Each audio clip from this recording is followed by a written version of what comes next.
Okay, good morning बच्चों। आओ हम स्टार्ट करते हैं अब मैक्रो इकोनॉमिक्स का चैप्टर नंबर 3। हमने चैप्टर 2 के अंदर मैक्रो इकोनॉमिक्स में टोटल 7 टॉपिक किए थे, अगर आप बच्चों को याद हो। हमने वहां क्लासिफिकेशन ऑफ गुड्स से स्टार्ट किया था, क्लासिफिकेशन ऑफ गुड्स किया, फिर उसके बाद हमने कंसेप्ट ऑफ हमने किया था concepts and components of consumption expenditure, वो क्या होता है वो भी हमने किया। हमने इन्वेस्टमेंट और उसके टाइप्स के बारे में पढ़ा, हमने कंसेप्ट ऑफ डेप्रिसिएशन भी पढ़ा, हमने स्टॉक एंड फ्लो के बारे में पढ़ा, फिर हमने पढ़ा इंटरसेक्टरल फ्लो क्या होता है, means real flow and money flow, और फिर हमने पढ़ा circular flow of the income. ये 7 टॉपिक हमने चैप्टर नंबर 2 में किए थे। आप विश्वास मानो, अगर इस चैप्टर नंबर 2 को रिवाइज करना हो तो maximum time required is 30 minutes.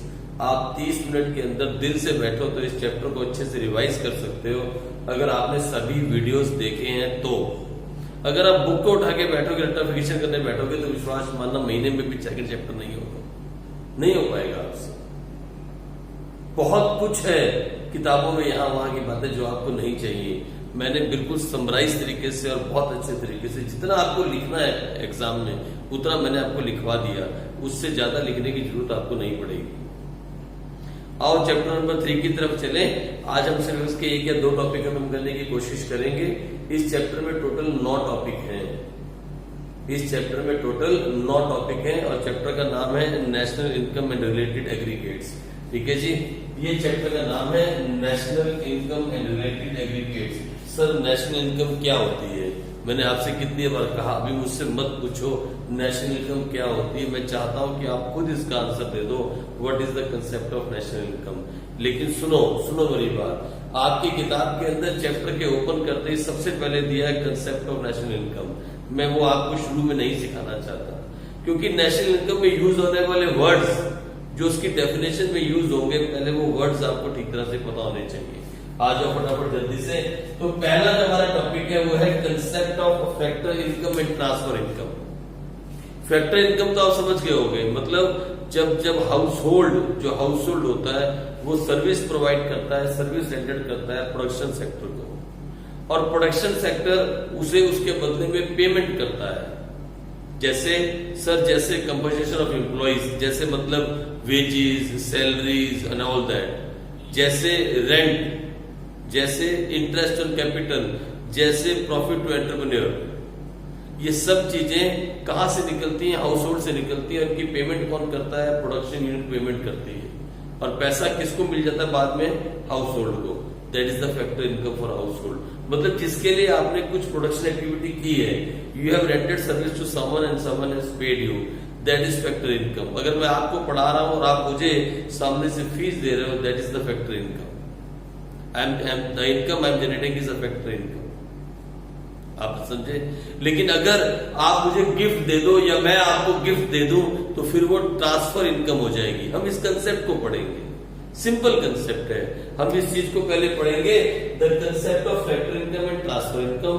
दूसरा, the concept of normal residents and non residents of India. Normal resident of India कौन है और नॉन रेजिडेंट ऑफ इंडिया कौन है? ये बहुत सीरियस कंसेप्ट है, बहुत सीरियस कंसेप्ट है, क्योंकि इसका यूज हम आगे करने वाले हैं। ठीक है जी। तो ये नॉर्मल रेजिडेंट कौन होता है हिंदुस्तान में? What you call normal resident and what is the non resident of India. ये कंसेप्ट भी नेशनल इनकम से पहले आपको आना चाहिए। ठीक है जी। तो लो, उसके बाद सेकंड, ये इंपॉर्टेंट है। ठीक है जी। फिर तीसरा, domestic territory of a country. एक कंट्री की डोमेस्टिक टेरिटरी मैंने बाउंड्रीज क्या होती हैं? सर हमने वो मैप भरा था सर, जब हम 5th क्लास में थे ज्योग्राफी के अंदर, हमें पॉलिटिकल मैप भरवाया गया था। नहीं, that was a political territory of a country. हम डोमेस्टिक टेरिटरी के बारे में पढ़ेंगे। अच्छा कंसेप्ट है, आपको पढ़ के मजा आएगा। What is the domestic territory of a country. ठीक है जी। उसके बाद हम पढ़ेंगे concept of domestic income and national income. यहां पे मैं आपको समझाऊंगा what is the meaning of national income and what is the meaning of domestic income, how domestic income can be converted in national income, and what is the difference between these two. ये बातें आपको बहुत अच्छे से समझ में आनी चाहिए। यहाँ पे जाके आप सीखोगे concept of domestic income and national income. उसके बाद आ जाएगा concept of gross domestic product, जिसे हम जीडीपी भी कहते हैं, and NDP, net domestic product. The concept of GDP and NDP, ये जीडीपी बढ़ गई, जीडीपी की इतनी रेट बढ़ गई, जीडीपी घट गई, आप रोज समाचारों में सुनते हो। इसके बारे में थोड़ी सी नॉलेज होनी चाहिए। What is the meaning of GDP, इसका क्या कंसेप्ट है, and what is the difference between GDP and NDP, gross और नेट में क्या डिफरेंस है, ये आपको पता भी है। पहले हमने लिखा था, क्या बोलते हैं, गोल्डन रूल नंबर 1। ठीक है, आ जाओ। उसके बाद आ जाएगा next is the concept of market price and factor cost. Market price में जो चीज पे प्रोडक्शन यूनिट सामान मार्केट में बेचती है उसमें, और फैक्टर कॉस्ट, जो फैक्टर्स ऑफ प्रोडक्शन है जो उनको वो पेमेंट करती है, उन दोनों के बीच में क्या डिफरेंस है, क्या बीच में कोई और चीज ऐड होती है। बस एक छोटा सा कंसेप्ट है, ये भी आपको सीखना जरूरी है। फिर aggregates related to national income, जिसमें जीडीपी, एनडीपी, दोबारा से बहुत सारी चीजें हम सीखेंगे। इसमें बहुत सारे एग्रीगेट, रेक्टिफिकेशन कहीं नहीं करनी पड़ेगी, फिगर नहीं करना। फिर concept of nominal GDP and real GDP, ये भी बहुत इंपॉर्टेंट है थ्योरी पॉइंट ऑफ व्यू से। ये भी हम सीखेंगे कि जीडीपी भी दो तरह का होता है, एक नॉमिनल जीडीपी और एक रियल जीडीपी। दोनों में क्या फर्क है, क्या हम नॉमिनल को रियल में कन्वर्ट कर सकते हैं, क्या हम रियल को नॉमिनल में कन्वर्ट कर सकते हैं, ये छोटी छोटी बातें कंसेप्ट में हम सीखेंगे। ये बहुत इंपॉर्टेंट कंसेप्ट है थ्योरी पॉइंट ऑफ व्यू से बोर्ड के लिए, ये बहुत ज्यादा इंपॉर्टेंट है। एंड जीडीपी एंड वेलफेयर, क्या किसी कंट्री के जीडीपी के बढ़ने से क्या वाकई उस कंट्री के लोगों का वेलफेयर, मतलब उनको वो खुशहाल जिंदगी जी पाते हैं, क्या लोगों का रियल में वेलफेयर होता है, इस कॉन्सेप्ट को हम पढ़ेंगे। क्या किसी कंट्री की जीडीपी बढ़ने का मतलब है वहां के लोग बहुत खुश हैं, वहां के लोग बहुत खुशी से रह रहे हैं, बहुत सुखी हैं, क्या ऐसा है? तो इस कंसेप्ट को हम लास्ट में पढ़ेंगे। ये भी बहुत इंपॉर्टेंट कंसेप्ट है बोर्ड पॉइंट ऑफ व्यू से। तो बोर्ड पॉइंट ऑफ व्यू से देखें तो ये कंसेप्ट बहुत इंपॉर्टेंट है। अगर बोर्ड के हिसाब से देखें, अगर थ्योरी के हिसाब से देखें, बोर्ड के हिसाब से, तो ये कंसेप्ट भी बहुत इंपॉर्टेंट है। This is very very important concept. और बोर्ड के हिसाब से देखें तो ये कंसेप्ट भी बहुत इंपॉर्टेंट है। सर आप क्या कर रहे हो सर? अरे मैं आपको बताना चाहता हूं कि इन चीजों को, इस कंसेप्ट को आपको समझ के रखना है। और बोर्ड के हिसाब से देखें तो ये कंसेप्ट भी बहुत इंपॉर्टेंट है। तो 4 ऐसे हमारे यहाँ पे टॉपिक हैं, 4 टॉपिक ऐसे जिसमें से थ्योरी आने के चांसेस 99% हैं।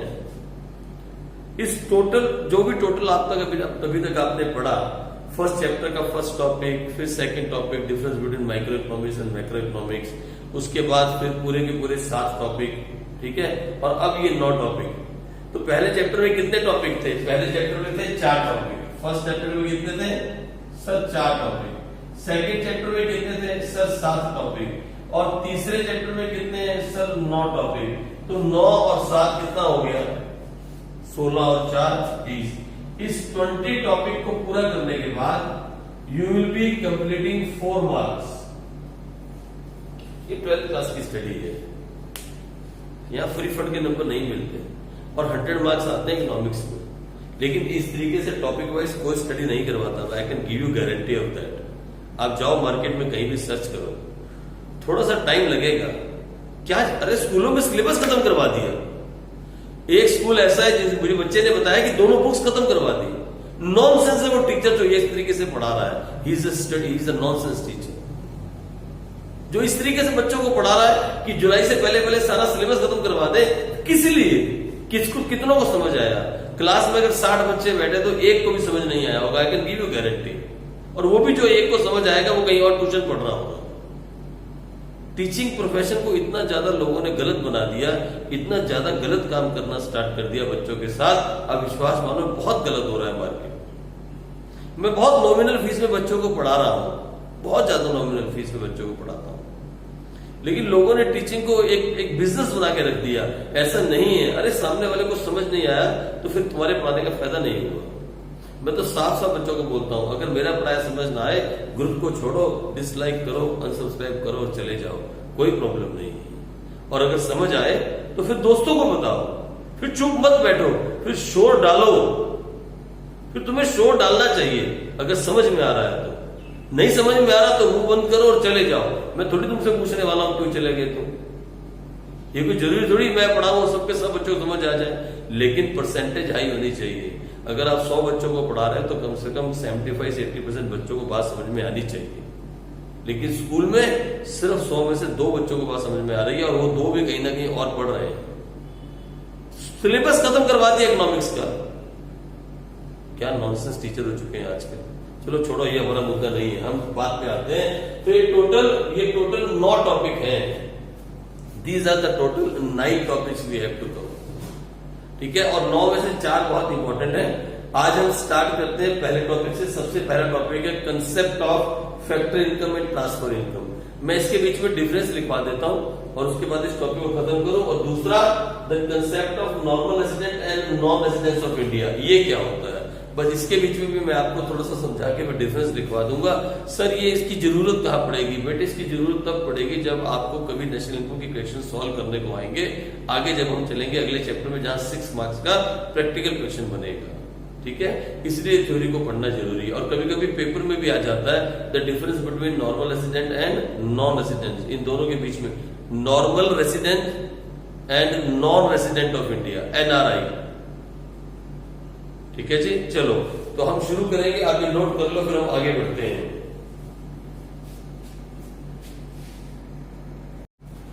तो चलो आ जाओ टॉपिक नंबर 1 पे, the concept of factor income, और पेमेंट कह सकते हैं इसको, एंड ट्रांसफर इनकम और ट्रांसफर पेमेंट, ये क्या होते हैं। बहुत सिंपल कंसेप्ट है। मैंने आपसे कहा था द मनी वी पे टू फैक्टर्स ऑफ प्रोडक्शन। जब हाउस होल्ड प्रोडक्शन यूनिट को सब कुछ प्रोवाइड करता है, लैंड प्रोवाइड करता है, लेबर प्रोवाइड करता है, सर्विस प्रोवाइड करता है, तो फिर प्रोडक्शन यूनिट वापस उसे पेमेंट करती है। वो सर्कुलर फ्लो में भी देख सकते हो, वो आप इंटरसेक्टरल फ्लो में भी देख सकते हो, वहां पे भी मैंने आपको समझाया था। तो those all are called factor payments या फैक्टर इनकम। हाउस होल्ड के लिए वो फैक्टर इनकम है और प्रोडक्शन यूनिट के लिए वो फैक्टर पेमेंट है। वो दोनों की दोनों से हम नेशनल इनकम निकाल सकते हैं। मैंने आपको समझाया था, वो पेन से लिख के, रेड पेन से, अगर आप वो क्लास को अच्छे से देखोगे तो मैंने कहा था अगर हम इस सबको जोड़ दें तो नेशनल इनकम निकाल सकते हैं। तो आओ फटाफट से आगे चले। फैक्टर इनकम क्या होती है? Factor income are received for rendering oblique doing any productive activity. यानी जो भी हम कर रहे हैं ये प्रोडक्टिव एक्टिविटी है। मैं आपको पढ़ा रहा हूं और आप फीस दे रहे हो, इट्स अ प्रोडक्टिव एक्टिविटी। 2 लोग इन्वॉल्व हैं इसके अंदर, यानी कुछ लेन देन हो रहा है। मैं आपको कुछ दे रहा हूं और उसके बदले में आपसे कुछ ले रहा हूं, आप भी मुझे कुछ दे रहे हो और उसके बदले में कुछ ले रहे हो। आप समझे मेरी बात? So there is a production activity going on, productive activity going on. ये सर्विस से भी हो सकती है और प्रोडक्शन से भी हो सकती है। तो फैक्टर इनकम क्या है? Factor income are received for rendering और डूइंग एनी प्रोडक्टिव एक्टिविटी। यानी आपसे आने वाली फीस मेरी फैक्टर इनकम है, ये बात आप समझ जाओ। आगे, transfer income are received without doing any productive activity. Sir बिना कोई प्रोडक्टिव एक्टिविटी किए आप इनकम कैसे कमा सकते हो? अगर आपको कोई गिफ्ट कर दे, आपको अगर कोई गिफ्ट भेज दे तो क्या होगा? आपके लिए तो आ गया ना। अगर आप मान लो आपके किसी दोस्त ने आपको अमेरिका से बैठ के एक बहुत अच्छा मोबाइल भेज दिया, एक बहुत अच्छा मोबाइल गिफ्ट किया जिसकी कीमत इंडिया में 50,000 रुपए है, तो आपको आपके हाथ में 50,000 का मोबाइल आ गया, आपने कुछ दिया उसके रिटर्न में? नहीं सर। तो हो गई ना ट्रांसफर इनकम आपके लिए। इसे हम कहीं इंक्लूड नहीं करते। ये चैरिटी है, ये गिफ्ट है, ये स्कॉलरशिप है, इसे हम कहीं इंक्लूड नहीं करते। ठीक है जी, आ जाओ आगे। Second, factor income are bilateral in nature. Bilateral का मतलब क्या होता है? Bilateral in nature. इसका मतलब क्या है? 2 पार्टीज आर इन्वॉल्व। जैसे आप और मैं, जैसे हाउस होल्ड ने सब कुछ प्रोडक्शन यूनिट को दिया और प्रोडक्शन यूनिट ने वहां पे गुड्स प्रोड्यूस किए, इनकम जनरेट की और बाद में पेमेंट कर दी। किनको? उन्हीं लोगों को फैक्टर पेमेंट कर दी। 2 लोग इन्वॉल्व है, देयर आर 2 पार्टीज इन्वॉल्व। एक दे रहा है और एक ले रहा है, देयर आर 2 पार्टीज इन्वॉल्व। लेकिन जब गिफ्ट की बात आई थी तो आपके दोस्त ने आपको गिफ्ट भेजा, आपने सिर्फ गिफ्ट लिया पर वापस कुछ नहीं दिया, वहां आप अकेले थे। आई बात समझ में? तो transfer income are unilateral in nature. सिर्फ एक ही पार्टी इन्वॉल्व है। ट्रांसफर इनकम आर यूनिलेटरल मतलब यूनिक, यूनिलेटरल इन नेचर। ठीक है जी, आगे आ जाओ। फिर बात नेशनल इनकम की करें। It is included in national income. कि इसकी फैक्टर इनकम को और फैक्टर पेमेंट को हम नेशनल इनकम में इंक्लूड करते हैं। जब फैक्टर इनकम की बात आती है तो हम इनकम मेथड से नेशनल इनकम निकालते हैं। जब फैक्टर पेमेंट की बात आती है तो हम एक्सपेंडिचर मेथड से नेशनल इनकम निकालते हैं।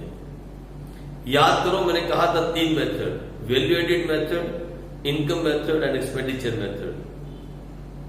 अगर हम production unit point of view से देखें तो वो लोग क्या कर रहे हैं, वो पेमेंट कर रहे हैं, वो फैक्टर्स की पेमेंट करते हैं। मतलब जो लोग उनके यहाँ काम करते हैं उससे वो गुड्स प्रोड्यूस करते हैं और फिर उसकी पेमेंट कर देते हैं in the sense of salary, wages, rent, capital, interest on capital, profit, all that. तो हम नेशनल इनकम को 3 तरीके से निकालते हैं। एक, the value added by the production units. Secondly, the income earn by the household units, मतलब income method. And the money spend by the household unit, मतलब एक्सपेंडिचर मेथड। बहुत simple सा कंसेप्ट है, बहुत confuse कर देते हैं school के टीचर बिना बात के। बहुत सिंपल है। तो फैक्टर इनकम वो इनकम है जिसके लिए कुछ प्रोडक्शन एक्टिविटी की गई हो, जिसमें 2 पार्टीज इन्वॉल्व हो और इसे नेशनल इनकम में ऐड किया जाता है। इनफैक्ट इसके थ्रू नेशनल इनकम निकाली जाती है, आप ऐसे भी कह सकते हो। और चौथा पॉइंट क्या है हमारे पास, example, compensation to employ. Compensation to employ, rent, interest और प्रॉफिट। सर ये कंपनसेशन टू एम्प्लॉय नया नाम है। अरे हाँ, इसके अंदर वो आ जाएगा, क्या बोलते हैं, सैलरीज। फिर इसके अंदर क्या आ जाएगा, वेजेस। फिर और भी कुछ चीजें आती है जो मैं आगे आपको बताऊंगा, अभी नहीं आपकी जरूरत है। बस मतलब whatever you give to employ, whatever a production unit paid to his employees, that is called compensation to employ. हम उसको कैश में सैलरी दे दें, हम उसको किसी और तरीके से सैलरी दे दें, हम उसको उसका अलाउंस दे दें, ये सब चीजें हम इसके अंदर ऐड कर देते हैं। मतलब whatever we are giving to employ, compensation to employ. इसमें ज्यादा बड़ी 2 बातें आपको दिमाग में रखनी है, सैलरी एंड वेजेस। और भी चीजें आएंगी, मैं आगे आपको इन्फॉर्म कर दूंगा जब हम मेथड पे आएंगे। अभी तो सिर्फ एग्जाम्पल के लिए फैक्टर इनकम में क्या क्या आ गया, कंपनसेशन टू एम्प्लॉइज आ गया, रेंट आ गया, उसके बाद इंटरेस्ट ऑन कैपिटल आ गया एंड प्रॉफिट टू एंटरप्रेन्योर आ गया। ये सारी चीजें, इसीलिए इसको हम इंक्लूड करते हैं किसमें, नेशनल इनकम के अंदर। और इसके एग्जाम्पल्स क्या है, चैरिटी, स्कॉलरशिप, गिफ्ट, इटीसी। यहां वन पार्टी इन्वॉल्व है, मतलब एक ने दिया और दूसरा लेके चला गया, बस उसने वापस कुछ नहीं दिया। हमारे यहाँ पे 2 पार्टी इन्वॉल्व है, ठीक है जी। तो जहां पे बायलैटरल नेचर है वो फैक्टर इनकम हो गई, फैक्टर पेमेंट हो गई, इसे इनकम बोलो, पेमेंट बोलो, ठीक है। मेरे लिए इनकम है, आपके लिए पेमेंट हो जाएगी, ठीक है। तो इस तरीके से फैक्टर इनकम और factor payment, transfer income and transfer payment, ये छोटा सा कंसेप्ट है, आप नोट कर लो, फिर हम अगले कंसेप्ट पे चलते हैं। आप नोट कर लो, फिर हम अगले कंसेप्ट पे चलते हैं। टॉपिक नंबर 2 में, टॉपिक नंबर 2 है हमारा the concept of normal resident and non resident. तो मैं आपको इसका आज आधा ही टॉपिक करवाऊंगा बस, क्योंकि मेरे को कुछ प्रोग्राम है, मुझे भी कहीं जाना है।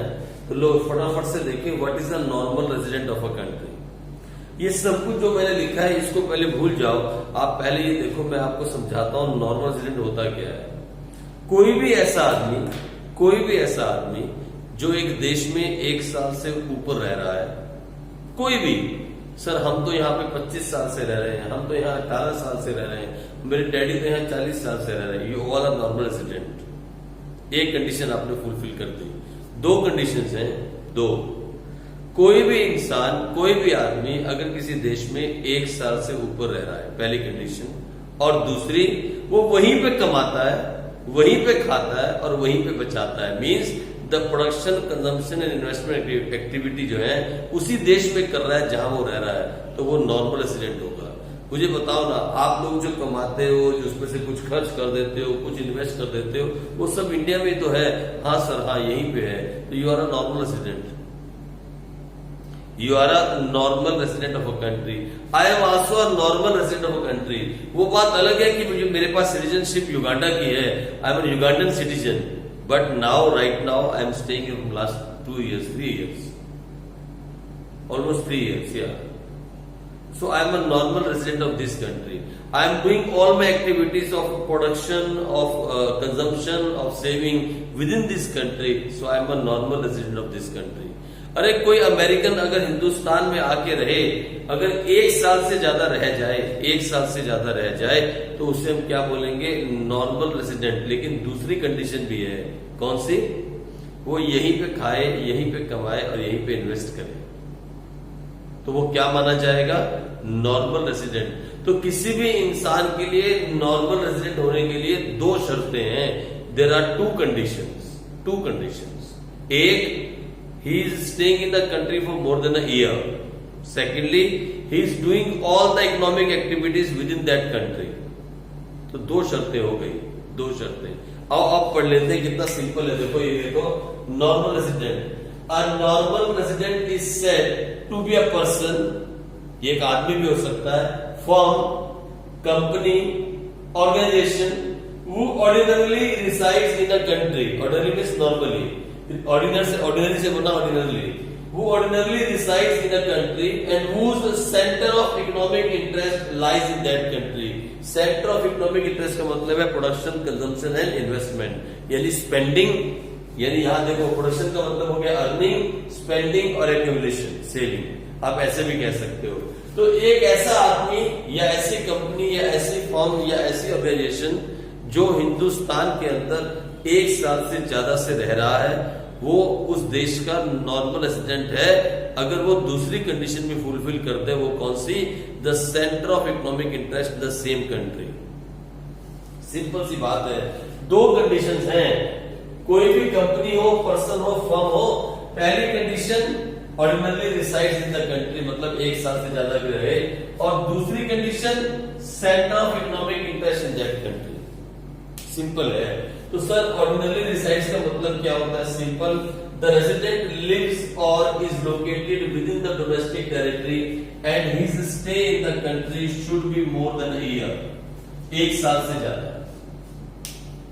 अगर वो कंट्री की डोमेस्टिक टेरिटरी के अंदर कहीं भी लोकेटेड है। सर डोमेस्टिक टेरिटरी क्या होती है? मैंने कहा ना, इसीलिए आपको हम अगले कंसेप्ट में पढ़ने वाले डोमेस्टिक टेरिटरी। ये एक से एक शब्द जुड़ा हुआ है। मैं सीधा आपको नेशनल इनकम समझा देता हूं, उसमें सारे वर्ड्स यूज हो जाते हैं, आप पूरी तरह से कंफ्यूज हो जाते हैं, सारी को समझ नहीं आती what is national income and what is domestic income. नहीं समझ में आता बच्चों को, मैं गारंटी देता हूं, नहीं समझ में आता। आप डिफरेंस पूछो क्या है डोमेस्टिक इनकम का, मैं 4 क्वेश्चन आपसे पूछता हूं, आपने जिन बच्चों ने पूरी किताब पढ़ ली वो पहले चैप्टर का आंसर नहीं दे पाएंगे। बच्चों को ये समझ नहीं आता what is stock and what is flow and what is the circular flow of income, नहीं समझ में आता, मैं गारंटी देता हूं। रेक्टिफिकेशन से काम नहीं चलेगा। तो नॉर्मल रेसिडेंट वो है, वो 1 साल से उस देश के डोमेस्टिक टेरिटरी में रह रहा है, डोमेस्टिक टेरिटरी में रह रहा है, और वहीं पे कमा रहा है, वहीं पे खा रहा है और वहीं पे बचा रहा है। हिंदी में बात करो तो means his earning, spending and accumulation is happening in the same country, और उसे हम क्या बोलते हैं? The centre of economic interest. अब वो उस देश का सिटीजन है या नहीं, इससे कोई फर्क नहीं पड़ता। सर सिटीजन कौन? सिटीजन बाय बर्थ, जहां पे आपका जन्म हुआ आप सिटीजन हो, या फिर अगर आपने अपनी सिटीजनशिप छोड़ दी और किसी दूसरे देश की सिटीजन ले ली, जैसे मैंने, I've been born in India, I'm an Indian citizen, but now I left my Indian citizenship and I have taken over the Ugandan citizenship. I have become a Ugandan citizen. But right now I am staying in India from last 3 years. I am a normal resident of India. I am a normal resident of India. फिर बोलता हूं, I am a normal resident of India because I am staying in this country for more than a year.